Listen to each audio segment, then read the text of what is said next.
le retour de la paix, parce que la base du retour de réfugiés, c'est une base volontaire. Vous n'allez pas demander à ceux qui sont partis pour des raisons de guerre, de revenir dans une région qui est encore sous de bombardements. Mais vous ne doutez pas qu'ils soient congolais? Bon, écoutez, nous, on n'a jamais douté de la nationalité des uns des autres, dans la mesure où, dans les cadres des lignes qui ont été tracées, notamment avec les HCR, nous aurons la possibilité de traiter de cas de ceux qui doivent revenir. Et donc, en ce moment-là, tout sera établi.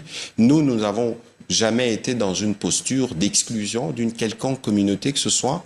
Au moment où je vous parle, au niveau du gouvernement, au niveau de l'armée, au niveau de la police, la communauté Banyamulenge est bien représentée, comme la plupart de communautés congolaises. Nous vivons en harmonie et donc il est hors de question pour un pays de continuer à surfer sur ces prétextes-là. Donc il ne s'agit pas de la théorie du grand remplacement soulevée par le président Tshisekedi. Non, écoutez, nous savons que dans ce qui se passe sous des zones sous occupation, il y a des choses qui sont inacceptables. Premièrement, lorsqu'ils arrivent, d'abord, ils détruisent tout ce qu'il y a comme document au niveau foncier, ils réattribuent des terres. Nous avons lu des rapports. Mon collègue de l'Intérieur, notamment, nous a fait plusieurs fois les points des populations qui reviennent. Ces populations-là, c'est pas des populations réfugiées.